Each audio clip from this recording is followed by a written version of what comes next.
Hartman.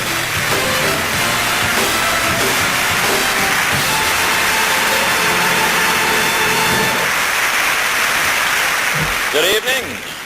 My name is Phil Hartman, and yes, I bleach my teeth.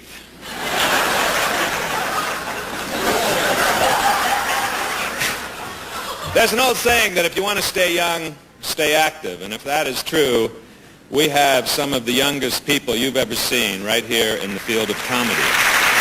These kids are up there in their 80s and above, still breaking up audiences all over the world. And only a few weeks ago, right here in this very room, Mr. Television, Uncle Milty, told 85 jokes in 85 seconds to commemorate his own 85th birthday, which proves he is slowing down. Let's take a look back at that remarkable career. Introducing America's #1 television star, who just returned from Washington after paying his income tax, Milton Berle.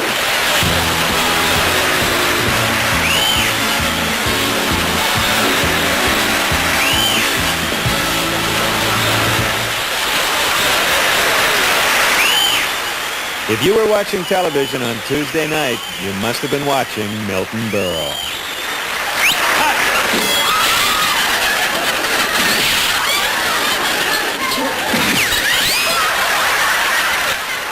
Beginning June 8, 1948, theaters and restaurants were half filled or even empty every Tuesday night because people stayed home to watch Mr. Television. In fact, the Texaco Star Theater became so popular that Milton Berle was credited as being the greatest salesman of television sets ever. We know him best for being the one who brought comedy to television through his hilarious gags and his outrageous outfits, which he introduced at a very early age. Thanks a million. He was first seen wearing a dress when he was still just a toddler. At age 4, he won a contest impersonating Charlie Chaplin and immediately became a successful child model and actor. At 6, he made his screen debut with Charlie Chaplin in Tilly's Punctured Romance. And at 12, he made his first Broadway appearance in Florodora. The young Berle explored every medium available. He was one of the first comedians to have his own radio show. In nightclubs, his bookings were often extended from 2 weeks to more than 40 weeks. I'm at the present time at the Paradise Restaurant over here. It's a marvelous restaurant, very beautiful. 3 waiters to each table. One gives you the check, the other 2 revive you. It's wonderful. He was a huge hit on Broadway in such shows as the Ziegfeld Follies. But in 1937, Milton and his mother left for Hollywood, where he appeared in more than 30 films. But it was television that changed his life forever. Milton had finally found the perfect stage to showcase his multiple talents. I'm Uncle Milty.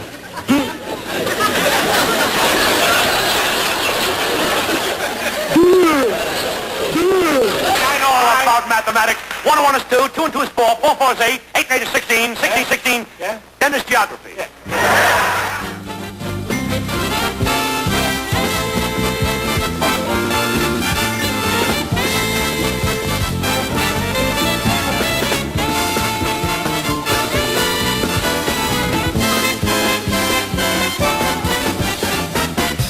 What is the highest note you can sing? What is your high note? C. C, now you sing C. C. Breath. Take a breath. Always breathe before you sing C. C. Breath, not too nasal, from the head loose. C.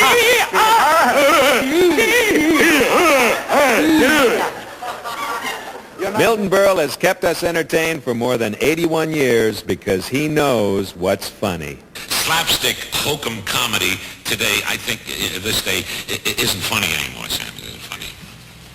You're putting me on. No, I mean that. It isn't funny Come anymore. on, Milton, I don't buy that. I heard you lecture on comedy at UCLA.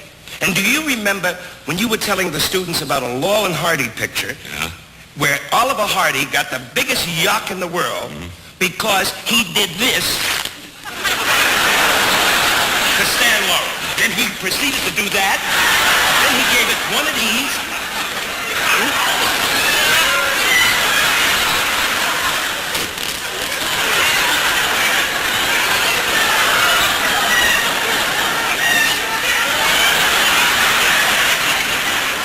Now you mean to say That's not funny?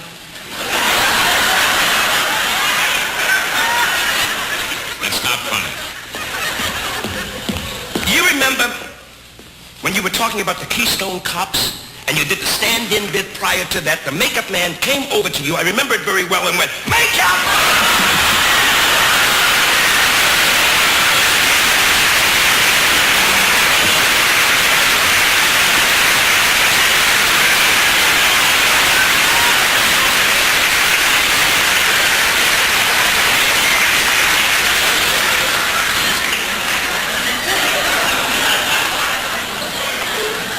Now, just be fair.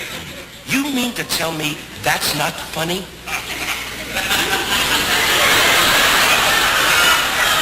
That's not funny.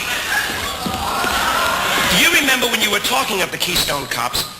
If you were a Keystone Cop, right, and I was a guy with a seltzer water, you mean to tell me if I spritz you like this,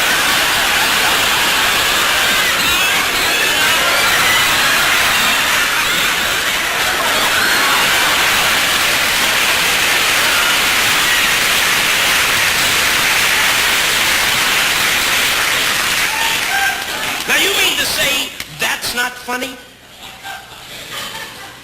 That's not funny.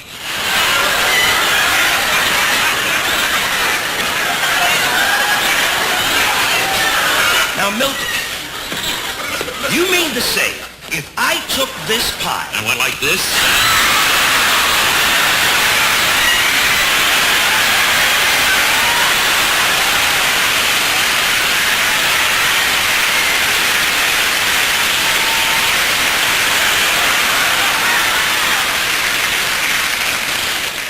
Now that's funny.